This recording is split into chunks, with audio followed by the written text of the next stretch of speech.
Good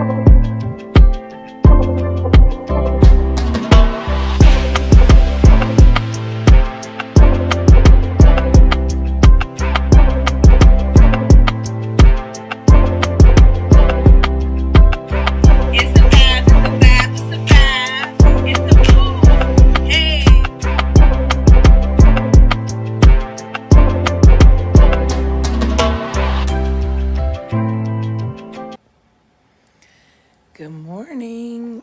Good morning. Good morning. Good morning. Good morning. Good morning. Good morning. Good morning. Good morning. Good morning.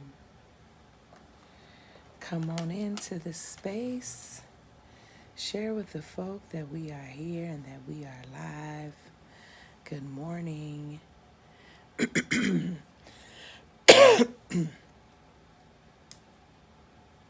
morning, y'all. Good morning, y'all. Welcome, welcome. Good morning, good morning, good morning. Good morning, good morning. Good morning, good morning, good morning. Good morning. How y'all doing? Good morning.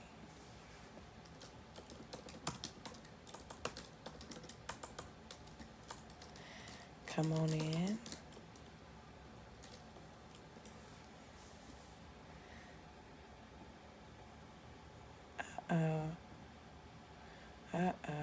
Hold on, friends. Good morning. Let me find where I am on here. Good morning, y'all. Good morning, good morning. Good morning, good morning. Welcome. Welcome. I gotta find my other page. 1 second. In the meantime,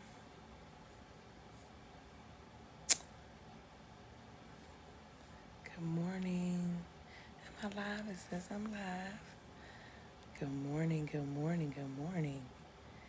Good morning, good morning. Give me 1 second to edit my audience so y'all can click like and share. Good morning, good morning. Come on in, come on in. Come on in, come on in. Come on in, come on in.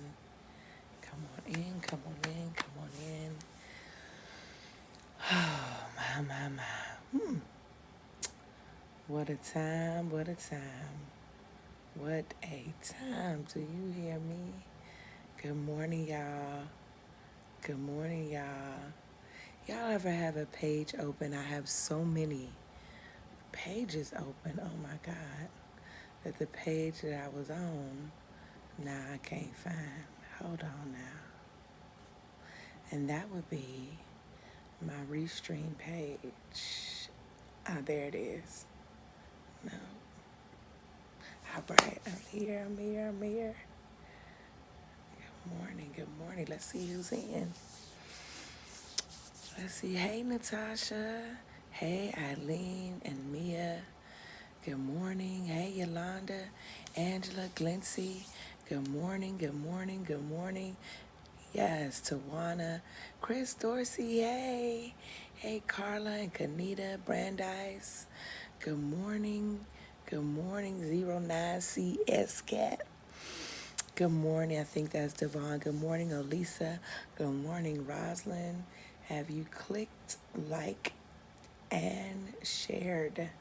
Good morning. Come on and do that for me right now. Come on and do it for me right now. I'm set up a little differently. I've been on location a lot. So I'm in different spaces. So I'm used to looking to my right. And now I'm looking to my left today.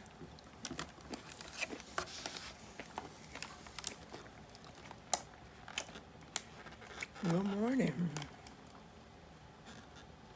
Oh, I keep freezing. I see I keep freezing.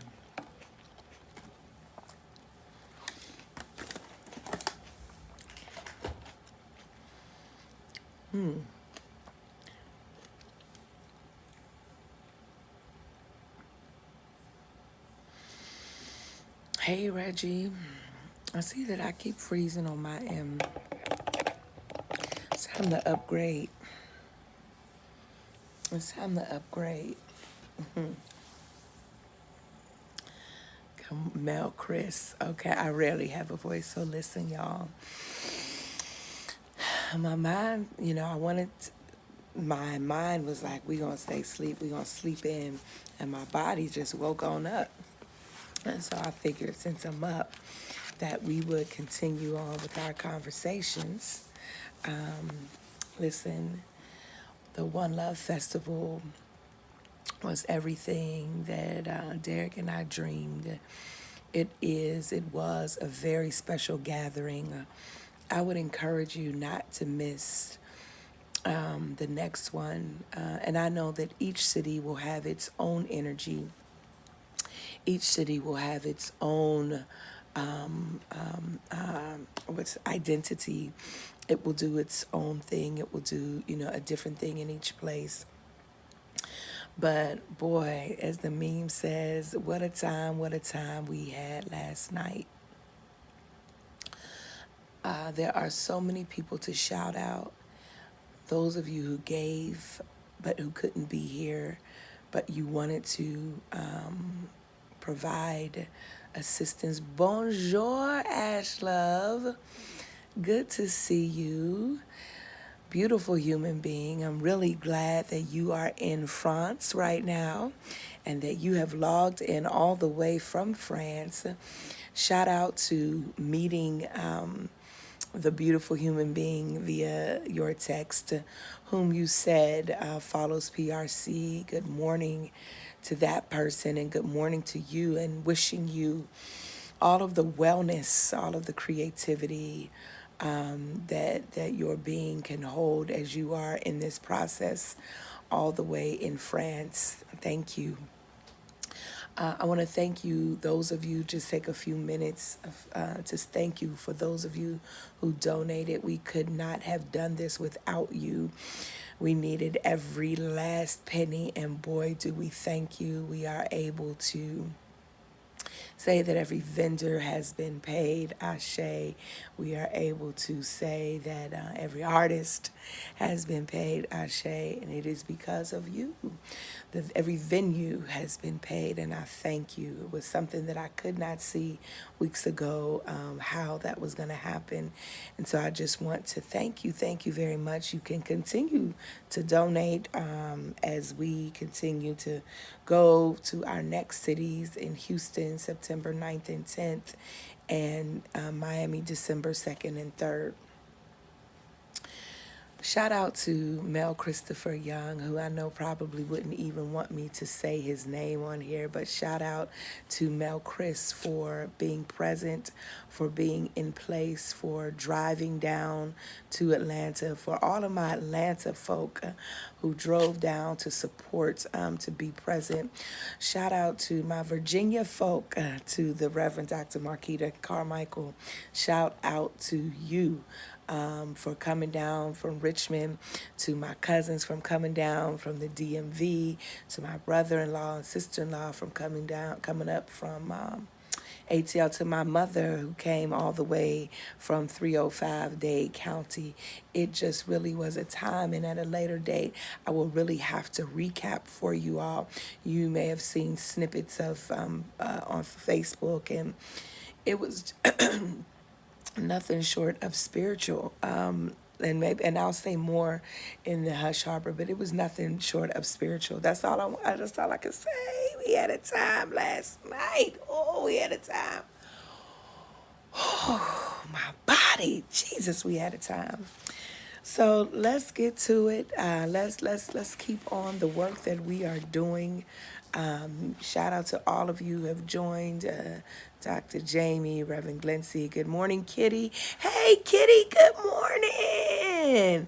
Good to finally catch you here on live. Good to see you. Thank you for typing a good morning. Good morning. Good morning. Yes, you and your crew should definitely come rock out with us in Houston.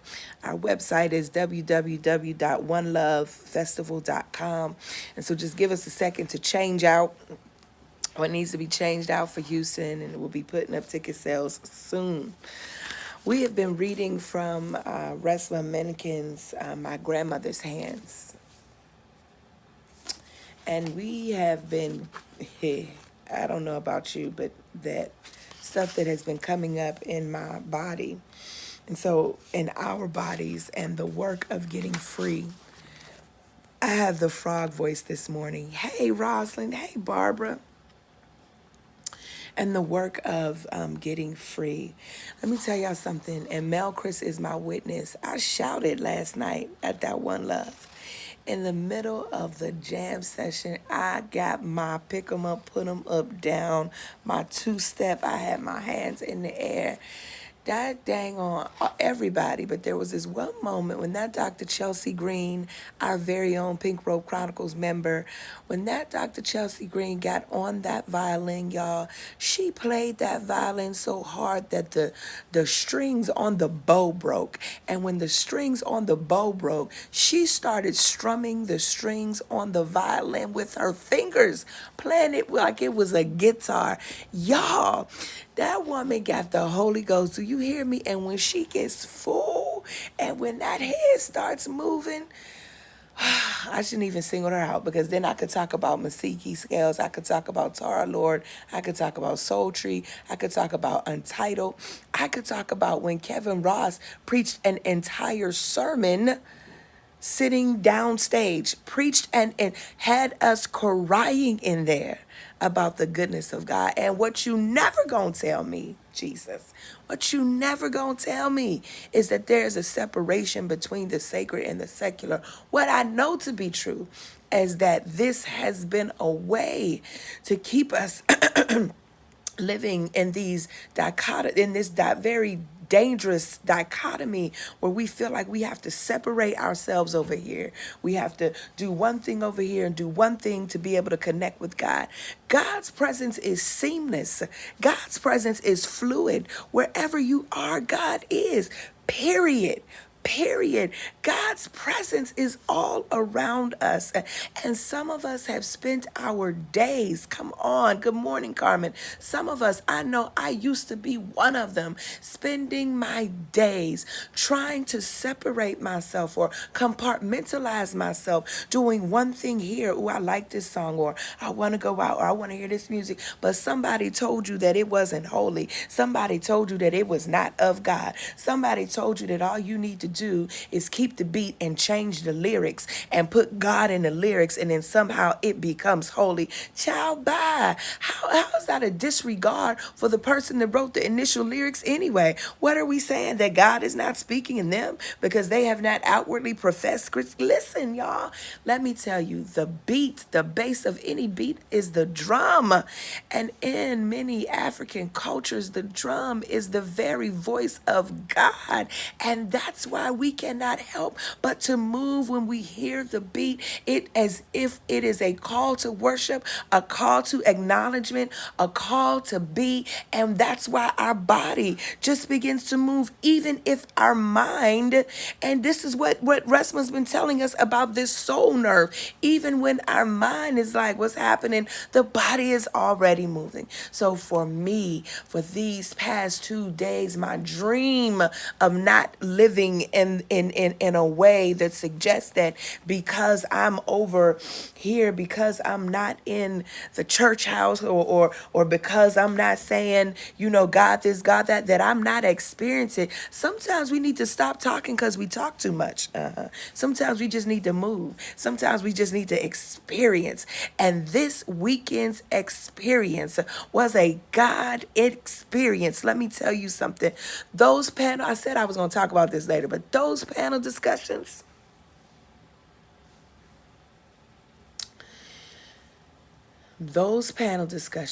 I need y'all to go ahead and share this. Only 2 people have shared. Share this live right now because we're about to finish this book. Oh, I see what's going on. I got the Chelsey and them on here. Hold on. Listen, listen. It was amazing. So for those of you, for those of you who have your book, come on, I need you to go ahead and share it right now. Yes, thank you. Go ahead and share it right now as we get to probably what might be the last part of this.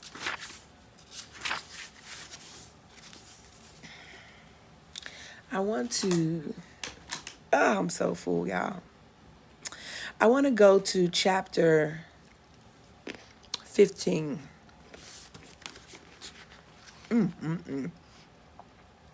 Woo, we had a time last night. That's all I keep hearing about Chris. I got my African dance on.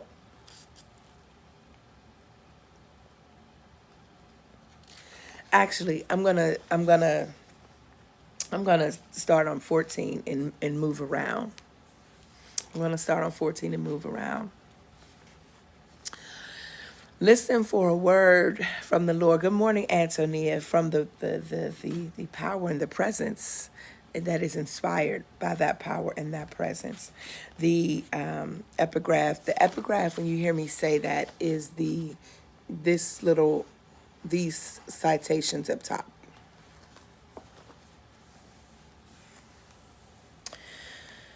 An individual has not started living until she or he can rise above, or they can rise above the narrow confines of their individualistic concerns to the broader concerns of all humanity. Healing with other human beings requires us to respect, regard, and be in harmony with other bodies. Black, white, police bodies all need to learn to be more comfortable and settled with one another. That is a key focus of this chapter and the rest of this book. Unfortunately, much of what Americans say and do is designed to keep our bodies out of harmony with each other. Our public discourse, our media, and our policing all unsettle our bodies far more than they help us settle them. This is especially true around issues involving the myth of race. The first step in changing this dynamic is settling in our own bodies. I want to pause already this early in the morning. I want to pause. Why? Shout out to one of my students, Kyle, Dr. Kyle. Hey. Raymond Durham, who said one day in a class, and he wrote about this recently on his Facebook page, Road to Demask, D-E-M-A-S-K, Road to Damascus. He said, one day in my class, I was asking them to really consider what the sound of their genuine was. And what he realized in that moment is that he said at 41, I recognized that I'm not at home in my own body. I'm not at home in my own body. Y'all don't hear it. It was such a powerful revelation, because I venture to say that many of us are not at home in our own bodies for various reasons, right? And those reasons are trauma related, why we are not at home in our own bodies. And so it is the same as this sentence that says why we are not settled in our bodies. We are not settled in our bodies. We are disconnected from our bodies. We are too much in our head. And this is also, right, I'm going to just touch on this. This is also what happens for faith traditions, whatever a faith tradition is. The body is the portal, is the vehicle for that tradition. You experience those sensations through your body. It should not anyway, just be a cognitive experience, right, in your mind, but it is a full body experience. And when you feel or experience that. When you shut off parts of yourself, you are, if you will, putting a gate up and saying no entrance here, right? No entrance. There's no entrance allowed. And we have done it for many reasons, to protect ourselves. Hey, Baba. And the nation of Nzugu and Nzinga is represented at One Love, Baba. And so I just want to speak to that and to get to alert you already how important it is to be at home in your own body, right? Super, super, super important.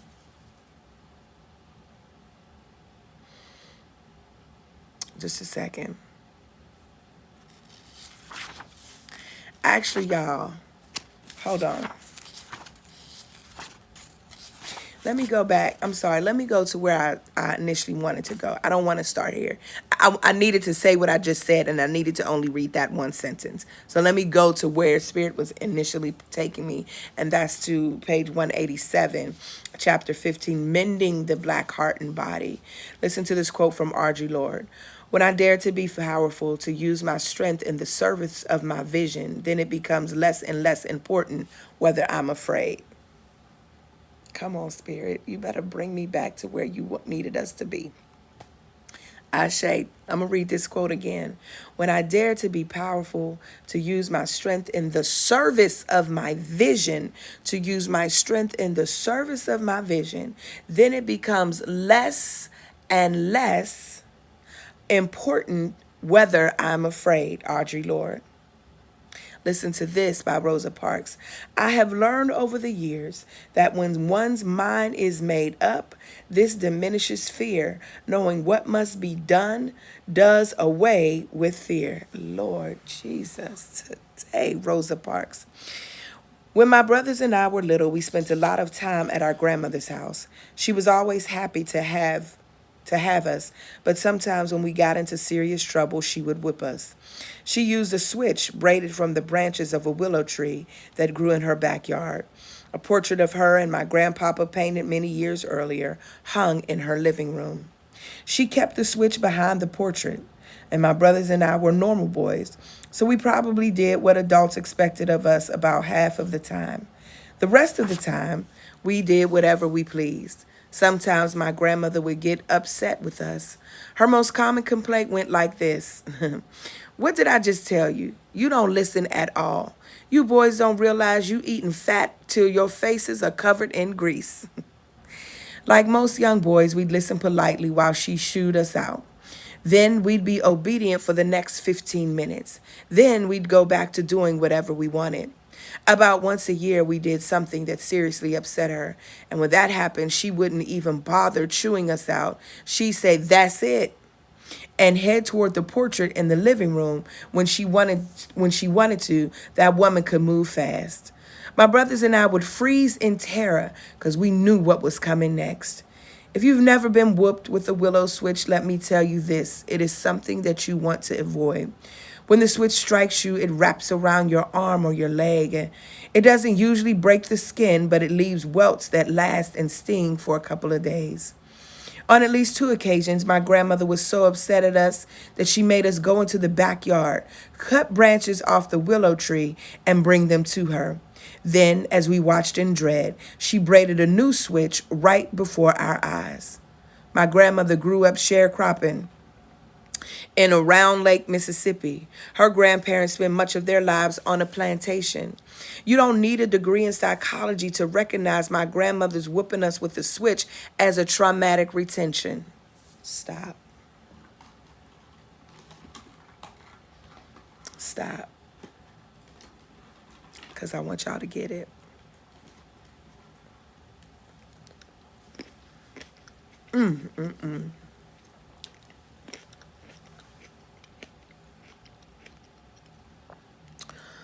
Whooping is a traumatic retention. Listen, hear it. The term whooping is a slightly sanitized version of whipping, which for centuries was a standard practice in America.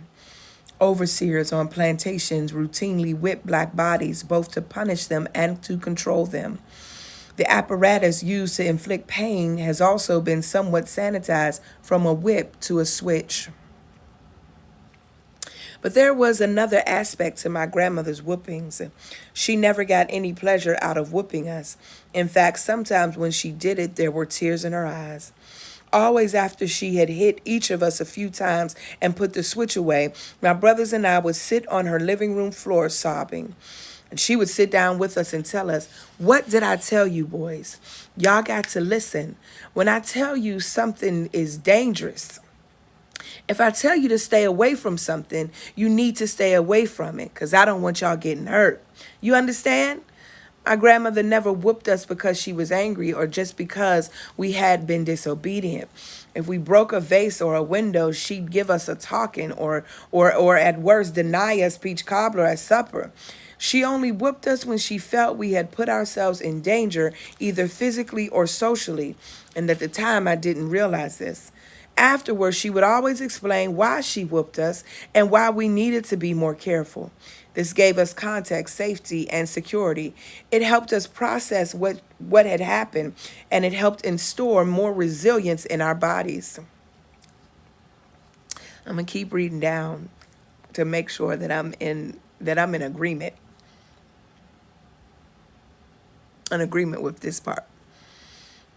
Because I'm getting stuck at that the whooping created resilience in the bodies. So let's just keep reading and see. Is everybody freezing? Hold on. People are freezing. Let's see.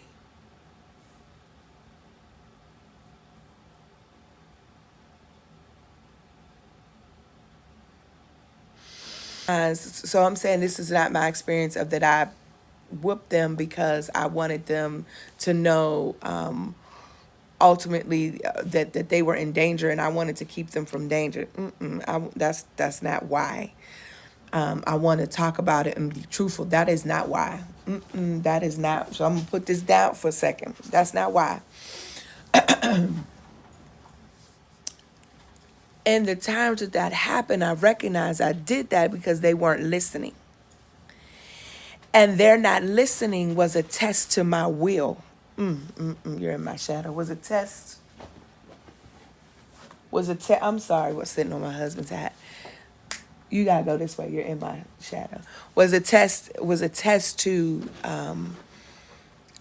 a test about wills, right? So it became an issue of ego. Let me. It was, I told you to do something and you didn't do it and you blatantly ignored me. If we gonna talk about it, we gonna talk about it and we gonna tell the truth about what's at the heart of these whoopings. At the heart of these whoopings is that you can't believe that this other human being that you have created that is smaller than you, that relies on you for life, for health, for being, is not in agreement or is not doing what you said do. I've never whooped my children when that did occur because I wanted them to know that they were about to be in danger. No. I whooped them because I was frustrated. When I did do that, because I was frustrated and it was a trauma response that I had reached my limit. Come on. Listen, that I had reached my own limit. And because I didn't have the tools to resolve the conflict any other way, I operated in the way that trauma had been passed down to my own body and bragged about. Listen, I need us to tell the truth about this. That's why the overseer whipped the enslaved, not to let them know that they were in danger or as a response because they wanted to keep them in line.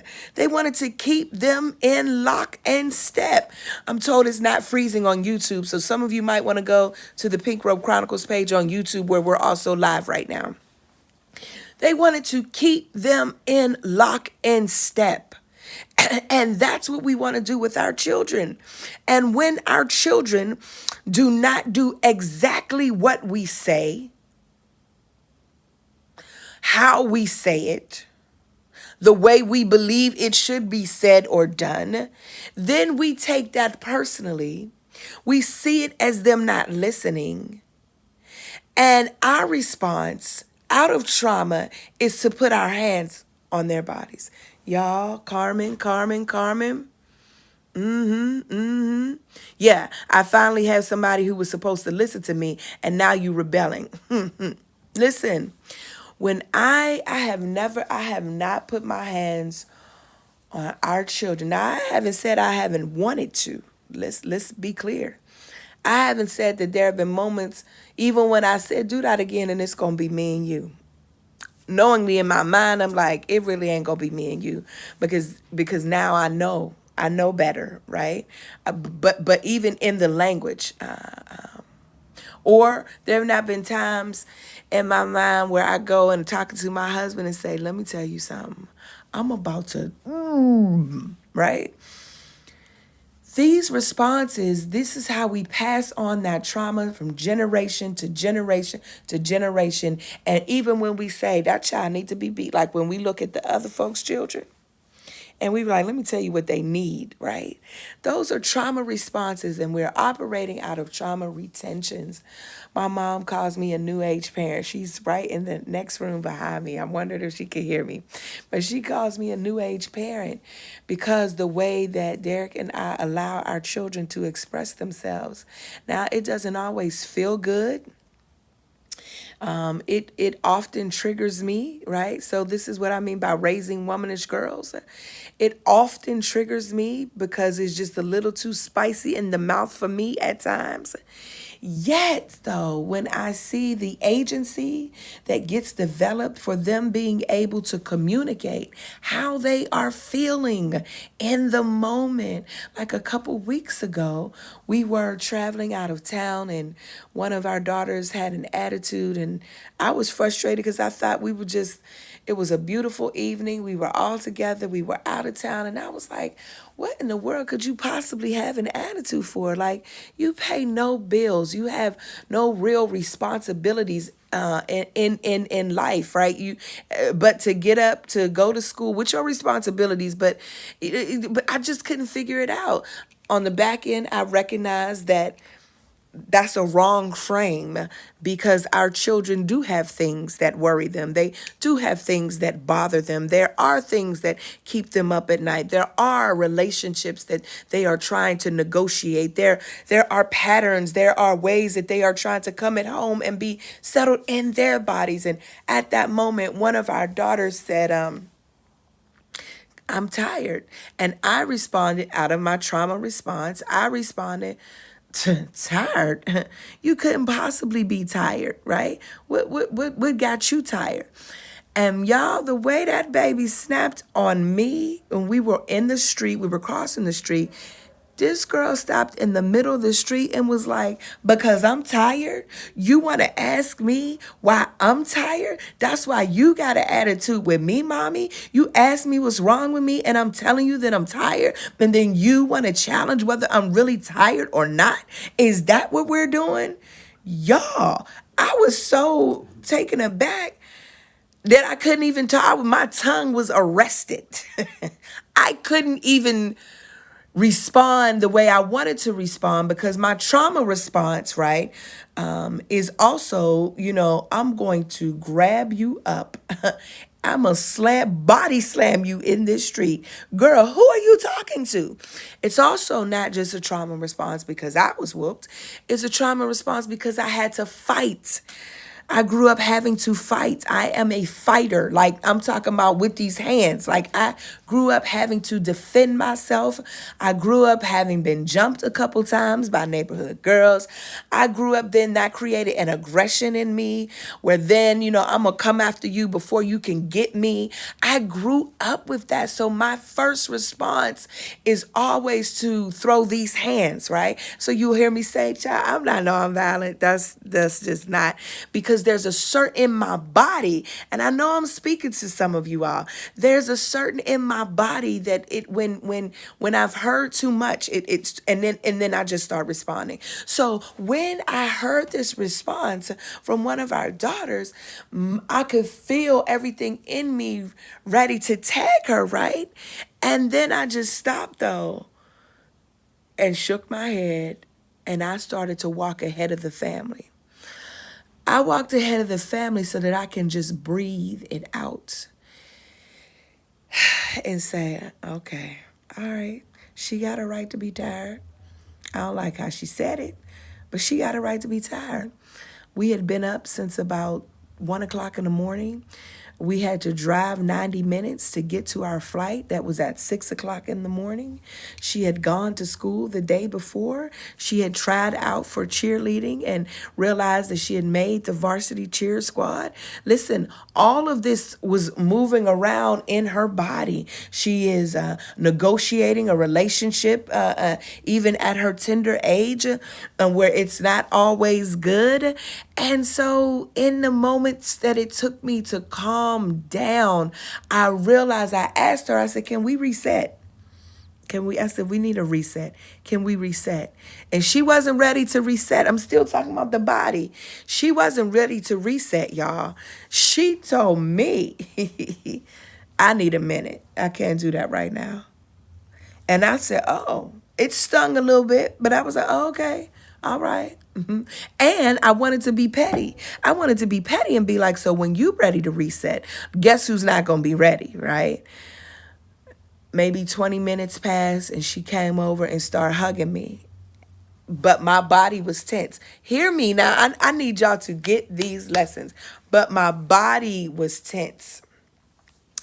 And I had to say to myself, chill out, release, relax your body, and receive her.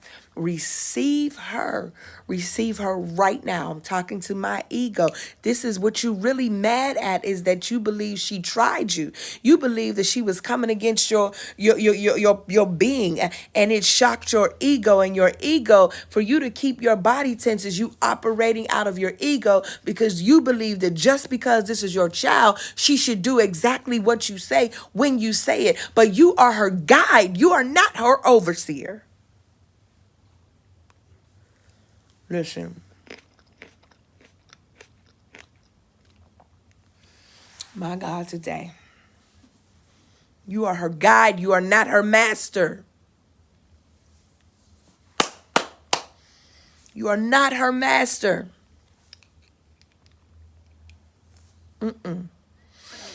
And what you really want from her, if we gonna tell the truth about it, y'all, what you really want is respectability. Which is opposite of what you are trying to teach her, which is how to be at home in her own body.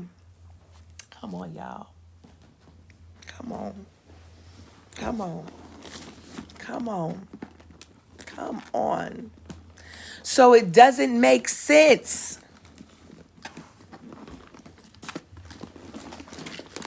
It doesn't make sense for you to believe that the only way you can control. And first of all, that's the other problem. Come on, Spirit. This is where you want us to land this morning. Is that it is not our role to control our children. But then this creates trauma responses in us, back to Resma, because we know what is waiting for them. We know what is waiting for them in this world. And I guess maybe now that I've talked it out, I guess maybe that's what Resma is saying, right? About his grandmother, right? That I guess we think we could beat discipline into you. Beat discipline into our children so that they will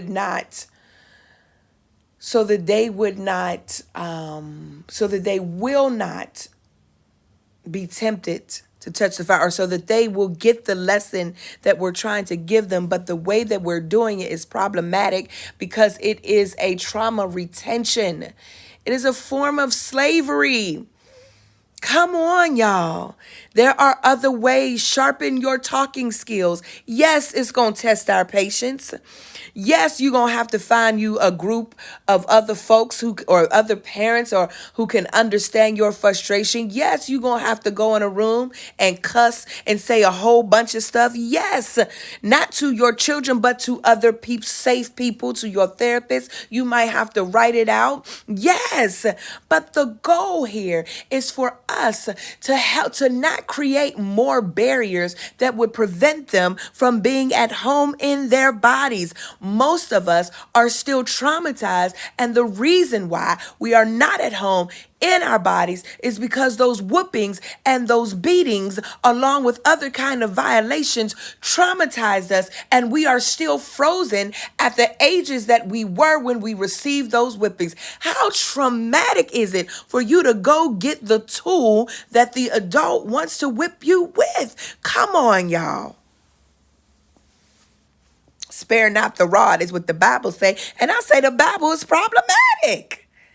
It's a whole lot of stuff in there that I'm not down with. I don't agree with. I don't even, it is in one ear and out the other.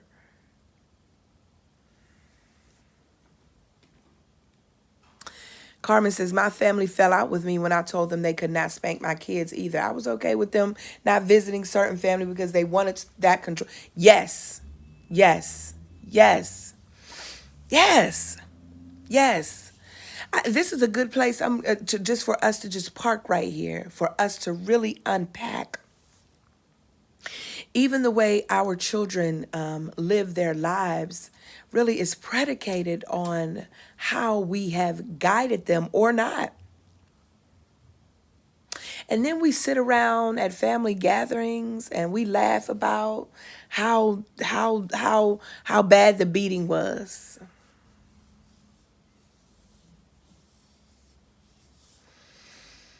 Child, I whooped her ass. Yes, I did.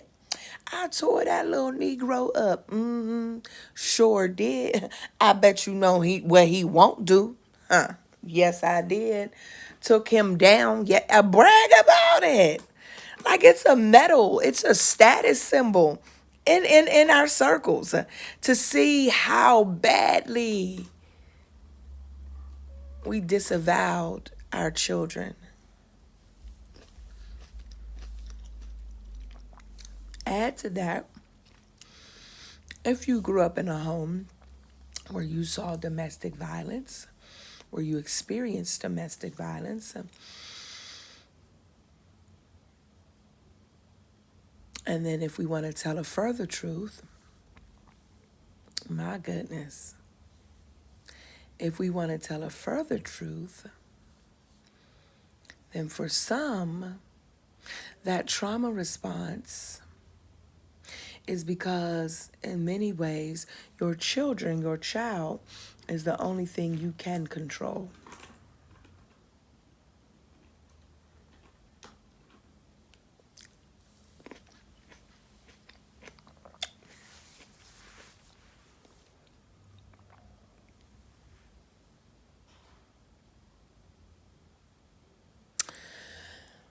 I will share this and then we will move on. I shared a little bit last week. And I even had to share with my mom. I didn't share fully, but maybe I'll share it today since we're together. That now I get triggered by the retelling of stories that we used to tell together and laugh about them, about when I got whoopings. Now when I hear them retold, they're not funny to me. I don't think they're funny. But she still tells them out of a place of like, as out of a badge. Like, I got that in check. But when I hear them, they just re-trauma. Good morning, Michelle. Thank you for coming this weekend. But when I hear them, they just re-traumatize me and put me right back sort of in a place where my defenses are up. But my mom was also abused in various ways. as a child and an adult. So that's a trauma response. And in our community, in the Black community, it is suggested that this is the only way, that we can get our people, our, children in line, which again is a trauma retention, I believe, from slavery. So there was a moment, a particular whooping in my history as a child that I got, that then I repeated on one of our daughters, and it was almost a subconscious repeat, because when it was happening, it was as if my body tapped in and just got up on its own and moved around to where one of our daughters was, and began to, like, the body does hold memory, and then I became my mother and my daughter became me. And I was doing the very same thing, the very same way. Listen, y'all, it was it was, I won't even go say what happened, right? But just know I had reverted the retention in that. And because I had to let her know who's boss up in here. I had to let her know this is what you ain't gonna never do. You gonna respect me. And when in the midst of it, I then came to myself and saw my position. And I hurried up and let her go and push back. And then I started crying because I was like, this ain't never okay, right? Whatever you say, it is never okay for me to do what I just did to you. And I said that to her, and I'm crying. And of course, in that moment, she can't hear it. She's terrified. She's looking at me like, who is this woman? Who is this woman that is supposed to protect me? That is supposed to create safe space for me? Who is she? And I felt so bad that it took me days, and even, as I'm recalling it, I still feel a bit of it in my body, but I realize and recognize that it was that this unsettled. Let's go back to the chapters about transferring this body trauma, right? That my unsettled nervous system had a problem with how settled she was in her presentation to me, that I felt was not respectful. That really, in real time, it wasn't the best. It wasn't okay behavior, but it also didn't warrant that. You understand what I'm saying? Listen.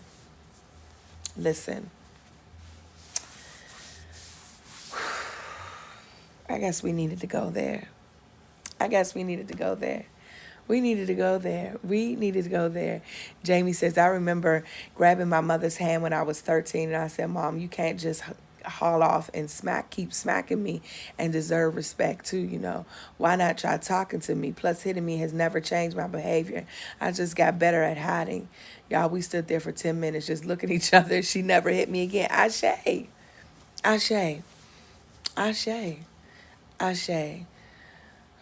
So for whomever needed to hear that, whomever needed to be healed in that way, or to begin the process of that healing, I hope that you got it. Ashe. Whomever was on here that never thought, my God, today, yay, that never thought about this, that never even considered doing or being careful about how we engage, about how we engage our children, about how we discipline. And hear me, I'm not saying don't discipline them. I'm not saying that. And if that's what you think you heard, then you've not heard me correctly. I'm not saying that at all. What I'm saying is that, oh, sugar, y'all. What I'm saying is that it is important it is important for us to recognize when we are operating out of trauma, when it is a trauma response, is what I'm saying, Ashe. That's it. It is necessary for us to recognize. Yeah, my goodness, my goodness, my goodness. What a word. What a word, what a word, what a word. So, friends, right now I am placing,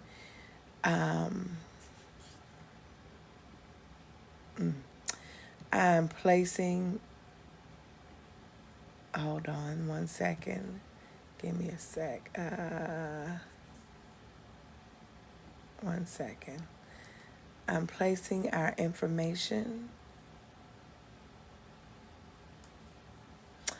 for our Hush Harbor right here. And if you have never come over, I invite you to come over and join us for a bit, for a spell. I won't be on here long because I'm going to actually try to get me a few more winks, Ashe. But I want to invite you to come on into the room. Ashe. Ashe, it is here. Ashe. Listen, thank you so much for being present, for being with us. Thank you, thank you, thank you for those of you who desire to sow with us. I encourage you to do so. You can give through our PayPal, our Pink Robe Chronicles PayPal. We welcome your gifts and we welcome you aligning with our community in that way. You can also give via Zelle. For those of you who use Zelle, you can use our email, drmelvasampson@gmail.com. You can also use Venmo. For those of you who use Venmo, I'm putting up my tag right here in the chat. I do not use Cash App. I know many of you ask. Hold on. I gave you my wrong, one second. Let me edit this, y'all. Ashe. Ashe. So come on over in the room. Come on over in the space. Let me put here what the Zelle is over here on YouTube for those of you.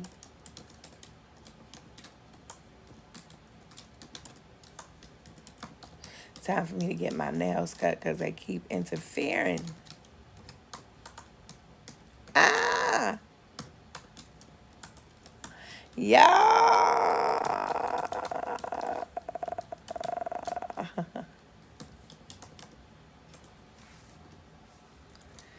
Thank you, thank you, thank you.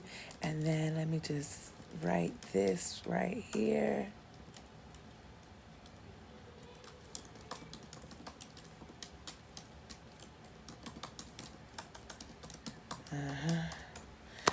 All right. So, y'all, we going to get out of here then. I'm going to head on over to the Hush Harbor really quickly and invite you to come on over with us. I hope that you have a wonderful week. It is good to see you here. God bless you. See you next week.